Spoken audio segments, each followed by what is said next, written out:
Between the Ribs with host Jonathan Morris, fourth-generation farmer. First-hand insight into farming, faith, and family, as only Jonathan can bring. Between the Ribs. Between the Ribs on Florida Man Radio. Wahoo! What's cracking, everybody? Between the Ribs with Jonathan Morris and the ever-present, always on time, never late, messing up my sleep patterns. Heather Hippopotamus. How are you today, man? I'm great. I'm tired. I am about to be exhausted, so I'm just holding on. Well, I appreciate your tidiness, attentiveness as I work through these sleep patterns that are ridiculous due to my knee. For real. It's really strange. It went from a Jonathan Morris who never slept, got 45 minutes at night before he was up to walk cows or something, to now getting you up before noon. Is a challenge. It is. It's ridiculous. I mean, but, it's crazy because, last night, for instance, I went to bed around 10, tried to go to bed, and then by 12:25 on the dot, I was up, my legs on fire, throbbing, all the way up my hip, my back. And, you can only take so many pain pills before it's like, all right, I got to stop taking pain pills. And then the muscle relaxers and everything else on top of it. So you walk around the house, watch a little TV. I jumped on Facebook one night this week. Jonathan Chase was on there, and that was pretty cool, having some good words of encouragement, so appreciate you, brother, for that. And then trying to get back in bed, and it's night after night after night, it's the same thing, and it's absolutely, I don't mean to cry and complain, because I'm not, but it's absolutely exhausting. And then the weird part is, I toss and turn, and then for some reason, between 5 and 6 in the morning, I finally find rest. That doesn't make any sense to me. It doesn't. That's when I'm getting up. I've always gotten up at 4 in the morning, and I've tried. There's been times when I was like, all right, it's already 6 o'clock. I'm not going to fall asleep now. I'm just going to stay awake all day. Well, that's bad too. It is, but I'll fight through, and I'll stay awake all day. I'll fight. I won't take a nap. I won't nothing. And then the night will come, and it's like, all right, I'm going to sleep all night tonight. I have to. I'm freaking exhausted. But I'm up all night. So my doctor's like, look, stop being silly. Sleep when you can sleep. Don't worry about your schedule right now. Rest when you can rest. Your body's got to heal. So I'm kind of taking advantage of whenever I can sleep. So right now my sleep schedule is 6 to noon, 6 to 11, 6 to 10:30, 6 to whenever Heather knocks on the door and says we got to go to work. Got to work. Morris Stanley Farms Organic Meats brings you this lovely show, Between the Ribs. We are your farm, local butcher shop, your food, your farmer, located in Central Florida. And we care a lot about the world, our life, our family, our friends. So we like to share our vision with you. So this is kind of like a farm, faith, family, future, meat, Jonathan's opinion, Heather's giggles, and opinions. You giggle and you have opinions. I do. I try not to share them too often. I'm just kidding. Why not? Fix to give you a pay raise and put you on this side of the table with me. Oh, it's okay. I like this side of the table. Oh, do you? All right, that's fine, because I didn't want to give you a pay raise. Good. So that's kind of why we do what we do. If you like fresh meat, clean meat, farm meat, raised the way Grandpa raised it, call or text 407-402-5686. I also have another venture that I'm going to drop a little fishing line on you. And I know you've heard about it from everybody in the sun. Dan Bongino, Jesse Kelly, everybody does it. I now am in gold and silver. Uh-oh. On a very small scale, because I do not have a lot of extra money right now. But I found a company, and I can't tell you about it yet because I'm still working out all the details. But in the near future, I'm going to tell you a way, because I couldn't believe, because, for instance, no disrespect to Dan Bongino when he was on the station and the people he worked with, but they make it sound so easy and so great. So I called the number one day, and I was like, man, I'll call a number, drop a little Florida Man Radio line on them, and, maybe they'll hook me up. And the dude's like, yeah, the minimum purchase is $10,000. And I was like, what do you mean the minimum purchase? I was like, I want to get into it. He's like, yeah, that's how you get into it. You got to have $10,000 up front. He's like, don't worry, we'll just transfer over your 401k. And I was like, well, I'm self-employed. I don't have a 401k. I was like, well, also that's so intrusive. Right? Who says that? They do. And then they're like, but don't worry, it's safe with us. Because, they tell you your 401k ain't safe and the government can do this and blah, blah, blah. But if you put it with us in our imaginary account, it's going to be safe. So I'm not that type of guy. I'm sure everybody who listens to me is kind of like me. I want tangible stuff. I want to be able to look at it, hold it, see it, know I have it when I need it, and not have to count on somebody somewhere else telling me my money's there. I want to know my money's there, and I want to be able to see it, right? So anyways, I just got into it. It cost me $500. That's it. And I got into it, and now we are actually going to have a place. I won't tell you where because I don't want you digging up my backyard. But we'll have and this is the other cool thing. When I called that one company, and I've called a couple companies before, all right? And Are you serious? You're going to bury it? no, I'm not going to bury it. Okay. Put it behind Brody's dog cage. We do mobster style stuff.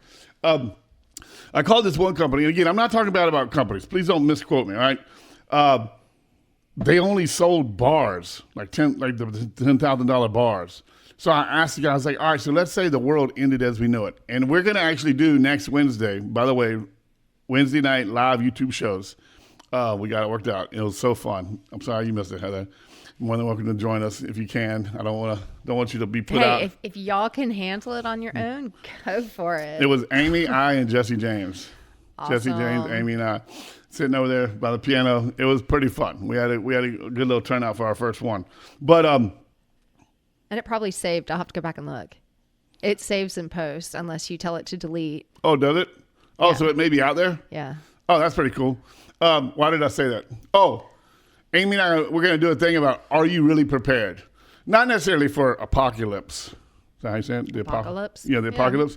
Not necessarily for the zombie apocalypse, but are you prepared for the democratic apocalypse? The left liberal crazy takeover of the world, where it's like everything you know is gone tomorrow. Like you go to the grocery store and there's no food there. There's no meat, there's no vegetables, the semi-trucks aren't running. A natural disaster happens and shut down the major intersections. Are you prepared? I'm more prepared for prices going up, but I guess that would suffice in an apocalypse Yeah. because I've got, backup for about a month, maybe 2. So if things got too out of hand, you could just not go to the store for a couple months. Yes. And then you got us too. Yes. So that's good. So we're going to do a show on that about how prepared you actually are. And that's one of the reasons I never got into gold and silver and all that other stuff, because they want to sell you a $10,000 bar. It's kind of hard to pay for a bag of groceries. Well, with that's what that. I asked the guy. I was like, all right, so let's say I need a tire for my tractor, and the tire's $487, and I've got a $10,000 bar. I go up to the tire man. I'm like, hey, so what do we do? Go to the back office and we start scraping off gold? And then like some crackheads, we're looking around to make sure there ain't no gold on the ground. Like, how is that, you know what I'm saying? Like, how is that tradable? How do you buy and sell? How is that tradable? And no disrespect to the precious metal industry, but most of them don't work for normal people. One, we don't have enough money to get into it. And even if you did have enough money to get into it, who's going to walk around with $10,000 bars of gold or silver, right?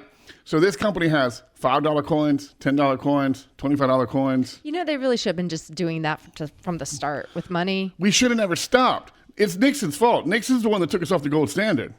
We should have never started printing the dollar certificates for gold. We should have kept gold and silver. And I know we didn't. I've never actually studied any of that. Oh, you never studied the fiat money system? Fiat money system. It means that the government that you live in tells you the value of what they say is valuable. Thus, we have dollar bills, $10 bills, $5 bills, $100 bills, right? The government so when we were on the gold standard, everything we printed matched the silver or gold we had, dollar for dollar.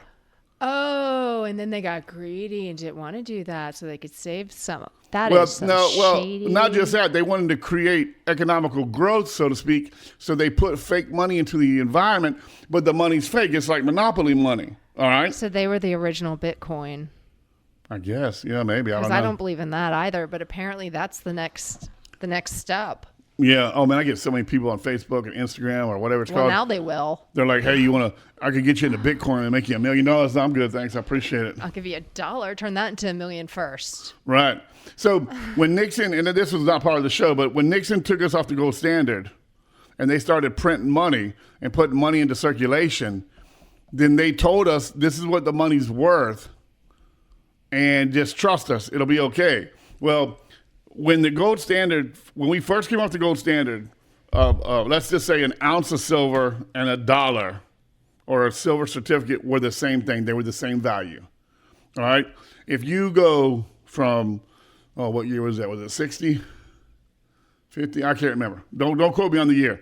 But if you go from that time to today, 2024, the original dollar is now worth 33% on the dollar value. Right. It has gone down 66.5%, 67%. All right.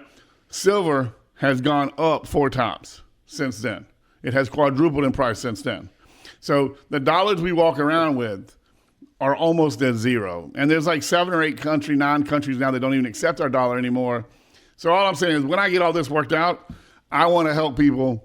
And that's the only reason I'm doing it. I'm not trying to make money on it. I just want to get more people in it. So when I have coins, I have somebody to trade them with. I was going to say. I don't want to be the only jackass out there with a sack tied to my waist full of silver coins. You know what I mean? I need a couple other people out there with me that's got some 5s on them. Yeah, 5 on it. And we can do some trading. Buy your whiskey for your horses and hops for your cows. We'll get to that later. It's something like that. The song? Yeah, it was for your cowboys. Something. Did you know, and I just want to throw this out there real quick because we got to get to it's not the debate, the town hall, CNN. I got to say, I did a couple videos. Kudos to CNN. Are they tricking us or are they actually doing some journalism? But I had this fun fact because somebody kept asking me, even though I'm a farm shop, why do I only push my meat? They're like, you never come on and do shows about vegetables. Why don't you do shows about vegetables? I was like, because vegetables suck. And they're like, but you sell vegetables and you grow vegetables. I was like, I know, because of the whole balance thing that God wants us to have. And I was like, but he gave us canine teeth. And if you go to the old days, if you go back to like Ecclesiastes, right, and Leviticus, when they talk about food and eating and all that, and if you actually understand the children of Israel, when they migrated out of Egypt, when God said, set my people free, and people always have this thing about manna, right? And then like God's provided manna in the morning, you know, and he provided water for them so they had plenty of food and water. But do you know, if you look up the original context in the original language, manna was like quail or dove. Oh, because it fell from the sky. But it did fall from the sky. It's not like the Israelites had slingshots knocking birds out of the air. Yeah, no, I always thought it was like everybody jellyfish. Everybody always thought it was a loaf or some type of a bread that had all the substance they needed, because the Bible has things where it talks about, you know, you can't live on milk alone. You need meat, honey, and bread, right? So there was a lot of philosophers that always said it was, you know, it was a loaf, some type of a loaf or a bread that had the substance, but it was actually a meat product. It was actually like a quail or a bird that sustained you, right? So if you go all the way back to then, protein's always been a big deal. So I was like, yeah, I grow corn, I grow beans, I grow, you know, celery, and I grow stuff, but, you know, if I had my choice, I just grow cows and pigs and ducks and chickens and lambs. I hate ducks. I wouldn't grow ducks. But I just grow animals. You know what I mean? And I'd be happy with that. But people want vegetables, so I grow vegetables. And my wife makes me eat some every once in a while. I was going to say, that's a mom thing. Eat your vegetables. And you're like, no, I just want to eat this cow leg. You ready for this? Go for it. 8 ounces of raw, uncooked spinach, 2.9 grams of protein if your body could digest it all. So in order for your body to digest 1 cup, 8 ounces, you would have to consume almost 3/4 of a cup. Make sense? Yeah. 6 ounces of beef, 40 grams of protein. I wish I could get my kid on meat. 2.9 compared to 40. All right? Yeah. Iron, you need 10 pounds of spinach. You'll never eat that. To get the iron that you get in a half a pound of beef. 10 pounds to 1. All right? You ready for this? Are people really replacing beef with spinach? Think about but spinach and kale and broccoli are the 3 highest potent vegetables out there that has your iron, your calcium, your vitamin C, your antioxidants, and all that in there. So when people try to compare beef to like the best bang for your buck on vegetables, it's going to be the spinach, the kale, the broccoli, all right, the stuff like that. There's really nothing in lettuce. Lettuce is like 80% water, so there's really nothing in lettuce. The quality and quantity of beef proteins provide a higher nutrient, more density than plant proteins. Plus, meat contains more iron than vegetables and is more easily to be absorbed. Meat also contains healthy fats for the brain and the heart that you don't get from vegetables. The closest replication would be seed oils. So why press seed oils and get the bad stuff out of them just to get the good stuff when you can just eat the meat and get the good stuff and the iron and the calcium and the vitamin C?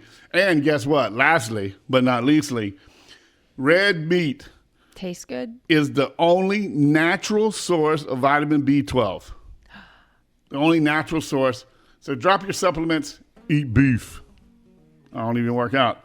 When we get back, Elon Musk, is he in trouble? Is he good? Is he bad? Is he stupid? Stupid is as stupid does. We'll be right back.